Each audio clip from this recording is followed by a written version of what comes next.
Alrighty guys, what is up? Welcome back to Stoneblock 2 with LD7, and today we are going to be taking a look at upgrading our tools for the first time. So basically what we're going to do is improve all the tools that we've made thus far. I went ahead and cast all the materials off camera. Basically the way this works, you put in the material you want, like for example, if you want an iron shovel head, you put in 2 ingots worth of iron, let it smelt, then you use the shovel head cast, put it on this casting table, hit the faucet, and after it cools, you'll get an iron shovel head.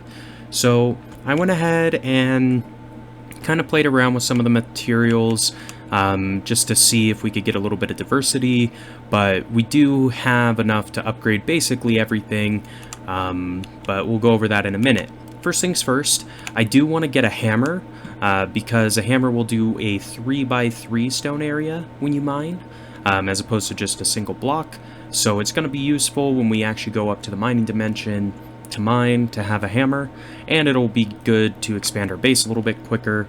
But to actually build the hammer, you need to have a tool forge. Now, tool forge is the next step as far as Tinkers is concerned. It unlocks all the tools as far as being able to craft them is concerned, and on top of that, it's just better. You get more options if you have a tool forge. So you make it with 3 seared bricks and 4 blocks. It doesn't have to be iron, it can be any metal. The quest, however, does require iron, and then you just put a tool station in the middle. I just used the one that we had, right here, because you don't need a tool station and a tool forge. But now we have access to build literally everything in the game. So first thing I want to do is upgrade our tools. So we already have Choppy, our trusty axe. So I'm going to upgrade it with an iron handle, an iron binding, and then we're going to make it an iron axe. So this is going to increase the durability substantially, but it's okay. Now it's going to take iron to repair instead of cobblestone, so we need to have a few ingots of iron lying around just to fix it, but that's not a big deal. We make a lot of iron. Next, we're going to do our shovel. So I don't know, sometimes it'll let you do all the parts at once, and it does. Okay, so we're going to do the same: iron tool rod, iron binding, iron head to get a iron level shovel. On the sword, I did go a little bit different, so we're going to go with the iron rod and an iron wide guard, but for the blade, I went ahead and made some electrum. Now, the reason why I did electrum is it's going to give it this shocking modifier, so if you run around, break blocks, or hit anything, it'll charge your tool, and then when you attack an enemy, it will do extra damage. So it's only 5 attack damage, so not that great, but that extra benefit of having the shocking is worthwhile. Once we get steel, we'll change the blade out for steel, maybe put the shocking on either the rod or the guard, because that's viable as well. And then for our trusty pickaxe, I'm not actually going to upgrade the head on this one, because I want to be able to use stone to repair it, just because we're going to be doing a lot of mining. It already can mine up to cobalt, so we don't need to upgrade the pickaxe head. That increases the mining level primarily, so I'm going to put in an iron tool rod and an iron binding. It does increase the durability a little bit, so it'll go to 164 from 128, so just a tiny bit of an increase, but still worthwhile. Then last but not least, we're going to build our first hammer. So this takes a tough tool rod, which we're going to go with iron. A hammerhead, we're going to use stone as well, because I want to be able to use stone to repair it, and the repair material is based off of the head of the tool. Then we go with a lead plate and an invar plate. Now, the reason why I picked lead and invar is their durability is really well. So this is 434, this is 600, whereas stone isn't all that great. But between all of them, we'll get 660 blocks worth of durability out of this stone lead invar hammer. So that's actually pretty good. We're going to name him Hammy. And there we go. Now, the last thing we want to do, just so we can use our hammer like our pickaxe, is put an obsidian sharpening kit on this guy as well. So you make the sharpening kit with 2 obsidian, the sharpening kit pattern inside of a part builder, and then if you go to your tool forge tool station, you put the tool in the center, a piece of flint in the kit, and when we pull this guy out, now it can mine up to cobalt. So we actually have a pretty good set of tools. The fact that our axe does more than our sword is kind of disappointing, but whatever, who cares? So that is us. We've gone ahead and upgraded all of our tools now, so we're looking pretty good. Just mine this out. The other thing I wanted to talk about, because obviously using a stone tool is really damn slow, we are going to use up some of the modifier slots on both our pickaxe and our hammer. So the one I want to do, it requires redstone, so we only have enough to do one. We'll probably put it on the hammer, I think. It makes more sense to do it that way because we're going to use this more to mine out the hallways. So if you put your tool inside, this guy has 3 modifier slots, right?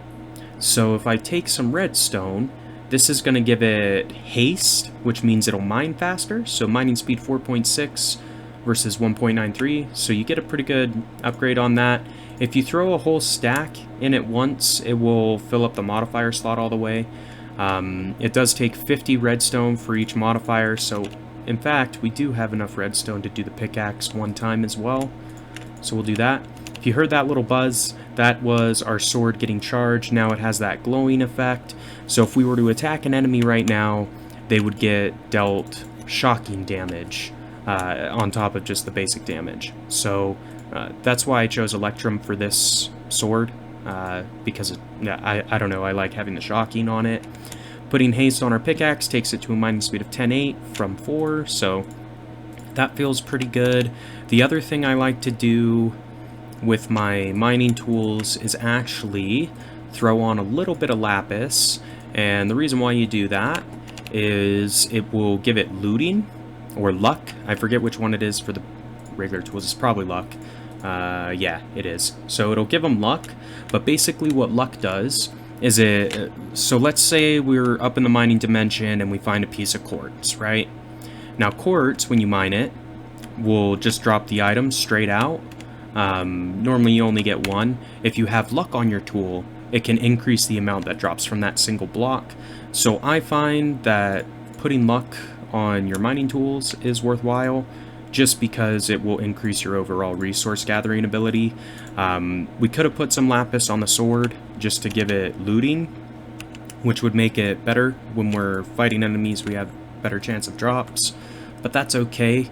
The last thing we could do is throw a diamond on our pickaxe just to up the durability even more, which I think I'm going to, since I plan on keeping this as a stone pickaxe. Adding on that little bit of diamond, what it does is it basically adds 500 durability. So it takes it to 664 from 164. So this is a pretty good tool now. Fortified, haste, luck, diamond. The next modifier that I'm going to fill is probably going to be for extra luck or for extra haste. But we have to go gather some materials first before we can do that. I am going to make some more stone sharpening kits real quick, just because we're gonna want that. Oh, I did forget to mention, we did upgrade our cobblestone generator to the tier 3. Basically, with the cobblestone generators, to upgrade them, you just need the first, so like we had the first tier, which is made with the bucket of lava, bucket of water, cobble, and glass, so that's pretty straightforward. To go to tier 2, you take that generator, surround it in iron, so that's pretty cheap. Tier 3, you surround it in diamonds. Tier 4 does require blaze rods, which we could potentially get because we have some blaze powder, but we need to build a compactor first and start going into power, and I'm just not quite there yet. I want to go do a couple things first, because there's a method of power generation I want to try in this series. I'm just not sure if it's viable yet, but once we get it to tier 4, we can go straight to tier 5 by surrounding it with emeralds, which we've got plenty of. Anyway, not too bad. The other thing, if you notice, I am eating cooked apples. They restore 4 shanks of food. Basically, oak trees and our apple sapling produce apples for us, so every once in a while I just come over here, grab out all the apples, throw it through our furnace, and then I get really good food.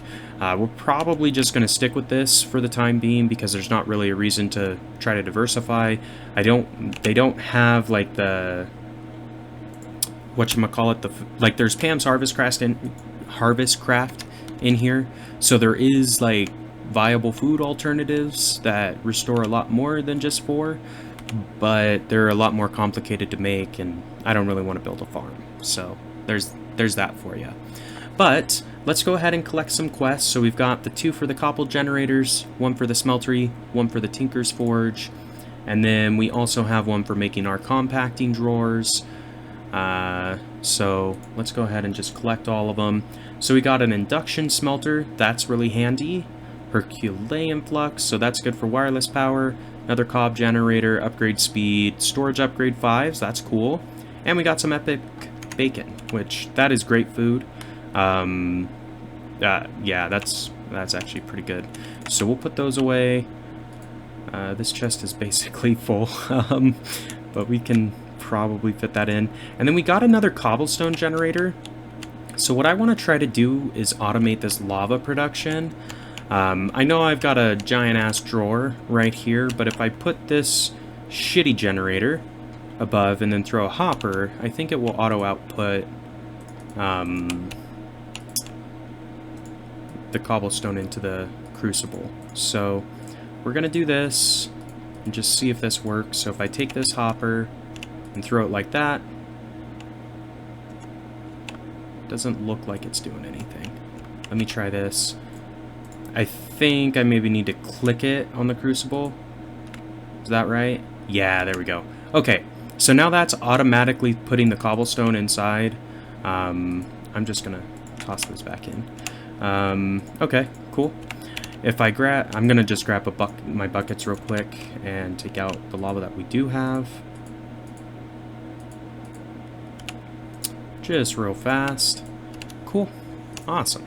So with that, guys, I think we're going to call it there for today. We've got our tools all kitted out, so we're pretty much ready to rock and roll. I think what I'm going to do in between episodes is get enough obsidian to build a portal to the nether and see if that works, because I want to check something out before we go into power generation, because there's some special stuff I want to do for us. Ooh, there looks to be a mob up here. We'll maybe go test out our sword first. So let's just run up here. I thought I had this lit up pretty well, but apparently not. We'll go kill this guy. Shouldn't be too difficult for us, all things considered. But this is my staircase to the mining dimension. It does go all the way up to the mining dimension. Basically, all you need to do is mine up until you get to Y250. And then the next level you jump up will take you into the dimension. So not a big deal. We'll show that off at some point. It maybe won't be next episode, but we'll get to it. Don't worry. But that was our first mob killed. If you saw, we kind of like absorbed his soul. That is from the morph mod, which is in this. So every time you kill an enemy, doesn't matter if it's a passive or an aggressive mob, you do claim their soul, and it means that you can transform into them. So I'm not sure what their keybind is set to. So morph category. Maybe not. I don't know. Anyway, that's what the mod's from. It's from Morph. I don't really use Morph. Typically speaking, it's not really worth it, because I think you have to beat the Ender Dragon before you can use any of the flying mobs' flight, so who cares? At that point, you probably have a jetpack that's better anyway. But with that being said, guys, today we covered upgrading our tools, kind of the materials I go for and the upgrades I go for right off the bat, making a tool station, automating our lava production, and all those good things. So if you enjoyed the episode today, be sure to like, comment, subscribe as always, and until next time, this has been LD7, and we will see ya.